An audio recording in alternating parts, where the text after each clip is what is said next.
In today's recipe, I'm going to show you how to make some really easy and really delicious dark chocolate pecan caramel clusters.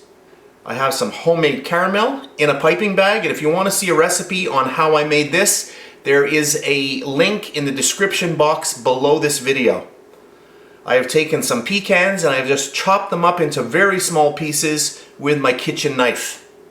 I am just finishing off tempering some dark chocolate and I'll be back in 1 second.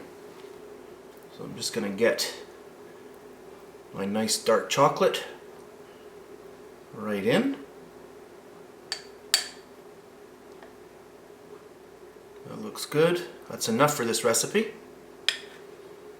Now I am using a fancy chocolate funnel for this, but you can also use a regular funnel or you could use a piping bag. Or if you don't have a piping bag, you can use a little plastic Ziploc type bag. Fill the little baggie with chocolate and then just cut off the corner at the bottom. And that is perfect as well. What's nice about this recipe is that we don't need a chocolate mold. I'm just going to put a little bit of chocolate down for the base. You can make these as big or as small as you wish. I'm going to go a little bit bigger. I'm just watching the flow as I place this out.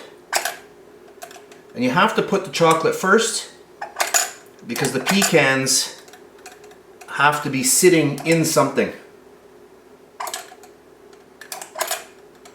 I'm going to go that amount right now because I don't want my chocolate setting up too quickly on me. And this is tempered dark chocolate. Takes about 4 minutes for it to actually start setting. And you might actually see this as I'm going along here. So you want to work rather quickly. This is fun and it's very relaxing. So that looks good. So that's our first step.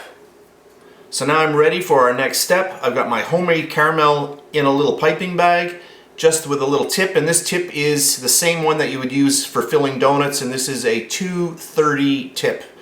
230. And now, get a little bit of chocolate right on the top. So just around.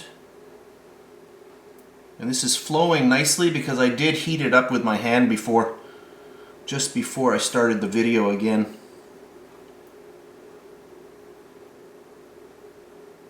And you want to be careful because this will start to flow and you don't want it going over too much. And our last one.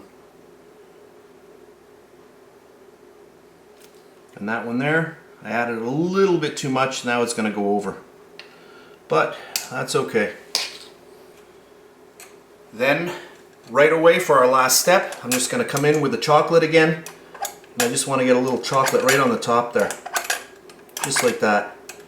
I'll let that flow over and we'll see.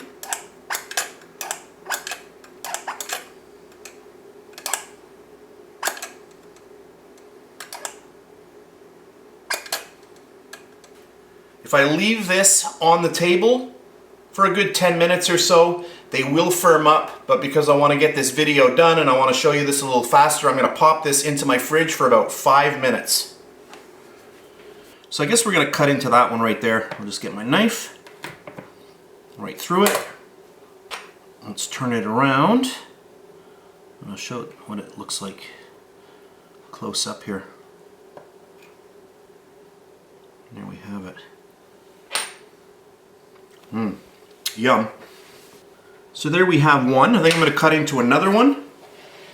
Let's try this one right here.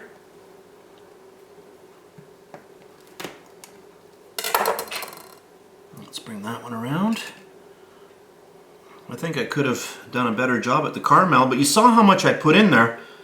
But because my caramel was a little bit too warm, it flowed around too much and it was not as thick as I wished it would be. But you can see it in there. I'm just going to zoom in a little bit more. So I've zoomed in as much as I can. Hopefully you can see these a little closer up. Even though you can't see the caramel, you saw how much I put into each one, so when you do bite into these, you are going to get a nice little mouthful of caramel as well. It's too bad that it's not visually better. I was kind of hoping that it was going to pour out a little bit more, but I hope you try these at home. It's a really fun one and they really are delicious.